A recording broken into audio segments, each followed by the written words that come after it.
সুপ্রিয় দর্শক, আসসালামু আলাইকুম। নিউজ 24 এর আজকের সর্বশেষ সংবাদে আপনাদের সবাইকে স্বাগতম। প্রথমেই জানিয়ে দিচ্ছি সংবাদ শিরোনাম। উপদেষ্টা হাসান আরিফ আর নেই। উপদেষ্টা মাহফুজের ফেসবুক পোস্টের প্রতিবাদ ভারতের। ভারতের দাবি বাংলাদেশে হিন্দু নির্যাতনের 2200 ঘটনা ঘটেছে। প্রধান উপদেষ্টাকে গণ অধিকার পরিষদের আলটিমেটাম। জাতীয় সংসদ নির্বাচনের সুস্পষ্ট ঘোষণা দিতে হবে মন্তব্য জামায়াত আমিরের। লক্ষ্মীপুরে বিএনপির দুই পক্ষের সংঘর্ষে আহত 20। এতক্ষণ শুনছিলেন সংবাদ শিরোনাম। পুরো খবর পেতে ভিডিওটি শেষ পর্যন্ত দেখুন। সর্বশেষ সংবাদ পেতে চ্যানেলটি সাবস্ক্রাইব করুন। এবার বিস্তারিত। উপদেষ্টা হাসান আরিফ আর নেই। অন্তর্বর্তী সরকারের উপদেষ্টা এএফ হাসান আরিফ মারা গেছেন। ইন্না লিল্লাহি ওয়া ইন্না ইলাইহি রাজিউন। আজ শুক্রবার বেলা 3টার পর রাজধানীর ল্যাবেইড হাসপাতালে তার মৃত্যু হয়। ল্যাবেইড হাসপাতালের জরুরি বিভাগ সূত্রে জানা গেছে, হৃদরোগে হাসান আরিফের মৃত্যু হয়েছে। হাসপাতালে নেওয়ার পরেই চিকিৎসকেরা তাকে মৃত ঘোষণা করেন। ভূমি মন্ত্রণালয় হাসান আরিফের একান্ত সচিবের দায়িত্বে থাকা মোহাম্মদ নাসির উদ্দিন প্রথম আলোকে বলেন, ল্যাবেইড হাসপাতালে বেলা 3:10 হাসান আরিফ মৃত্যুবরণ করেন। বেসামরিক বিমান পরিবহন ও পর্যটন মন্ত্রণালয়ের জ্যেষ্ঠ তথ্য কর্মকর্তা মাহবুবুর রহমান জানান, আজ বাদেশা রাজধানীর ধানমন্ডির 7 নম্বর বাইতুল আমান মসজিদে এএফ হাসান আরিফের জানাজা অনুষ্ঠিত হবে। এছাড়া আগামীকাল বেলা 11টায় হাইকোর্ট প্রাঙ্গণে জানাজা হবে। উপদেষ্টা মাহফুজের ফেসবুক পোস্টের প্রতিবাদ ভারতের। 1947 পূর্ববর্তী সময় অখণ্ড বাংলার মানচিত্র প্রকাশ করে অন্তর্বর্তী সরকারের উপদেষ্টা মাহফুজ আলমের ফেসবুক পোস্টের তীব্র প্রতিবাদ জানিয়েছে ভারত সরকার। শুক্রবার নয়াদিল্লিতে সাপ্তাহিক মিডিয়া ব্রিফিংয়ে ভারতের পররাষ্ট্র মন্ত্রণালয়ের মুখপাত্র রণধীর জয়সওয়াল এ প্রতিবাদ জানান। যে পোস্ট নিয়ে আলোচনা হচ্ছে সেটি দেওয়ার কিছুক্ষণ পরেই ওয়াল থেকে ডিলিট করেছিলেন মাহফুজ। এক প্রশ্নের জবাবে ভারতের মুখপাত্র বলেন, আমরা বাংলাদেশ সরকারের কাছে বিষয়টি তুলে ধরেছি, তীব্র প্রতিবাদ জানিয়েছি। তাছাড়া আপনি যে পোস্টের কথা বলছেন তা সরিয়ে ফেলা হয়েছে বলেও জেনেছি। তিনি বলেন, আমরা সংশ্লিষ্ট প্রত্যেককে তাদের জনসম্মুখে মন্তব্যের ক্ষেত্রে সতর্ক থাকার বিষয় স্মরণ করিয়ে দিতে চাই। রণধীর বলেন, যখন বাংলাদেশের জনগণ ও অন্তর্বর্তী সরকারের সঙ্গে সম্পর্ক উন্নয়নের বিষয়ে আগ্রহের ইঙ্গিত ভারত বারবার দিয়েছে, তখন জনসম্মুখে এ ধরনের বক্তব্য দেওয়ার ক্ষেত্রে দায়িত্বশীলতা দেখানো দরকার। গত 16 ডিসেম্বর বিজয় দিবসের রাতে উপদেষ্টা মাহফুজ আলম ফেসবুক পোস্টে বাংলাদেশের সঙ্গে পশ্চিমবঙ্গ, আসাম, ত্রিপুরা, মণিপুর সহ উত্তর পূর্বাঞ্চলীয় রাজ্যগুলোকে যুক্ত করে একটি মানচিত্র প্রকাশ করেন। 1947 সালে বাংলা ভাগের ধারাবাহিকতায় যে বাংলাদেশ হয়েছে সেই ভূখণ্ডকে খণ্ডিত বলে উল্লেখ করেন তিনি। কয়েক ঘন্টা পর পোস্টটি ডিলিট করে দেওয়া হয়। উপদেষ্টা মাহফুজ বা অন্তর্বর্তী সরকারের পক্ষ থেকে এ নিয়ে কোনো মন্তব্য করা হয়নি। ভারতের দাবি বাংলাদেশে হিন্দু নির্যাতনের 2200 ঘটনা ঘটেছে। চলতি বছরে বাংলাদেশে হিন্দুদের উপর নির্যাতনের 2200টি ঘটনা ঘটেছে। শুক্রবার ভারতীয় সংসদের উচ্চকক্ষ রাজ্যসভায় এক লিখিত প্রশ্নোত্তরে ভারতের পররাষ্ট্র প্রতিমন্ত্রী কীর্তিবর্ধন সিংহ এই দাবি করেছেন। তিনি পরিসংখ্যান দিয়ে জানান, 2022 সালে বাংলাদেশে হিন্দুদের উপর 47টি নির্যাতনের ঘটনা নথিবদ্ধ হয়েছিল। 2023 সালে সেই সংখ্যা ছিল 302। 2024 সালে তা বৃদ্ধি পেয়ে 2200টি হয়েছে। বেশিরভাগই ঘটেছে 5ই আগস্টের পরবর্তী সময়ে।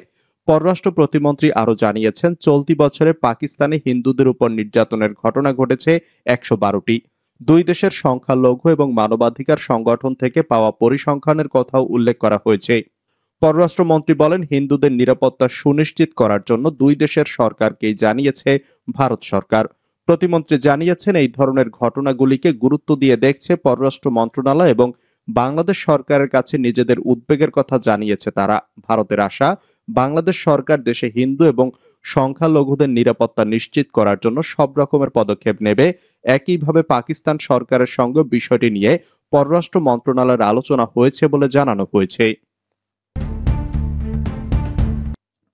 প্রধান উপদেষ্টাকে গণ অধিকার পরিষদের আলটিমেটাম। অন্তর্বর্তী সরকারের প্রধান উপদেষ্টার কার্যালয় ঘেরাওয়ের আলটিমেটাম দিয়েছে গণ অধিকার পরিষদ। গণ অধিকার পরিষদের সভাপতি নুরুল হক নূর বলেছেন, আমরা পরিষ্কার বলতে চাই, ডিসেম্বরের মধ্যে আহতদের অর্ধ কোটি ও নিহতদের 1 কোটি টাকা ক্ষতিপূরণ দেওয়া না হলে জানুয়ারিতে প্রধান উপদেষ্টার কার্যালয় ঘেরাও করা হবে।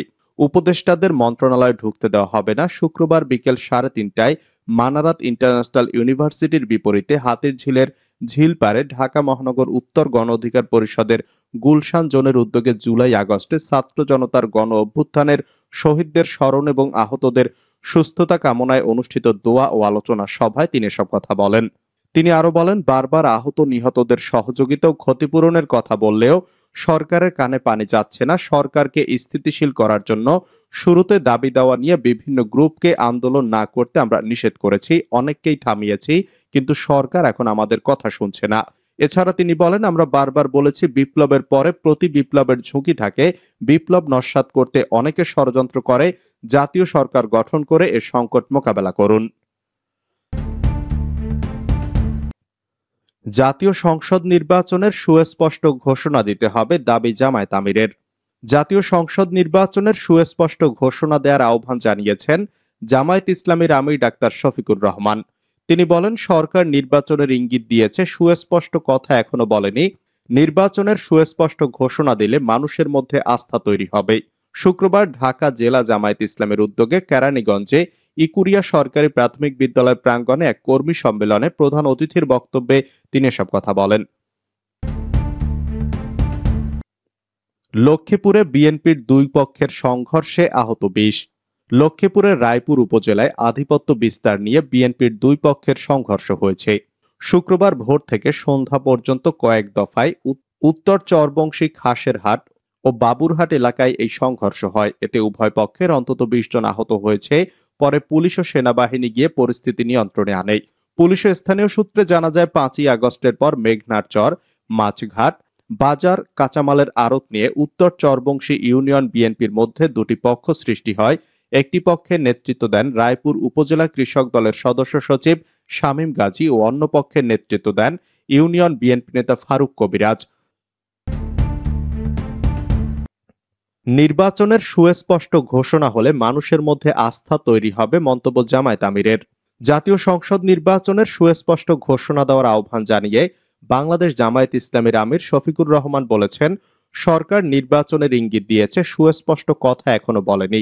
সরকারকে দ্রুত এগিয়ে নিন, ক্রমান্বয়ে সুস্পষ্ট ঘোষণাটাও দিয়ে দিন। ঘোষণাটা হলে মানুষের মধ্যে একটি আস্থা তৈরি হবে। এ সরকারের কেউ যদি রাজনৈতিক দলের সঙ্গে যুক্ত হতে চান, তাহলে তাদের এ সরকার থেকে চলে যাওয়ার জন্য তিনি আহ্বান জানান। প্রধান উপদেষ্টার বক্তব্যে সন্তুষ্ট হতে পারেনি বিএনপি। আগামী জাতীয় নির্বাচন নিয়ে অন্তর্বর্তী সরকারের প্রধান উপদেষ্টা ডক্টর মোহাম্মদ ইউনূসের বক্তব্যে সন্তুষ্ট হতে পারেনি বিএনপি। গত বুধবার রাতে অনুষ্ঠিত দলের নীতি নির্ধারণী পর্ষদ স্থায়ী কমিটির সভায় এ বিষয়ে নেতারা হতাশা প্রকাশ করেছেন। তারা মনে করেন, রাজনৈতিক দলগুলোর পক্ষ থেকে এত তাগিদের পর প্রধান উপদেষ্টা শেষ পর্যন্ত নির্বাচন নিয়ে কথা বলেছেন, কিন্তু এ বিষয়ে তিনি রহস্য রেখে দিয়েছেন, যা বিএনপি সহ রাজনৈতিক দলগুলোর মধ্যে নানা সংশয় সন্দেহের উদ্রেক করছে। এ বিষয়ে বৃহস্পতিবার সকালে গুলশানে দলের চেয়ারপারসনের কার্যালয়ে সংবাদ সম্মেলন করে এ প্রতিক্রিয়া জানিয়েছে বিএনপি। দলের মহাসচিব মির্জা ফখরুল ইসলাম আলমগীর বলেছেন, জাতীয় নির্বাচন নিয়ে প্রধান উপদেষ্টা যে সময়ের কথা বলেছেন তা বিএনপির কাছে যৌক্তিক মনে হয়নি। তিনি বলেন, আমরা আশা করেছিলাম প্রধান উপদেষ্টা সুনির্দিষ্ট একটা সময়ের মধ্যে রোডম্যাপ দেবেন, সেটা তিনি দেননি। এটা আমাদের কিছুটা হতাশ করেছে এবং একই সঙ্গে জাতিকেও কিছুটা হতাশ করেছে।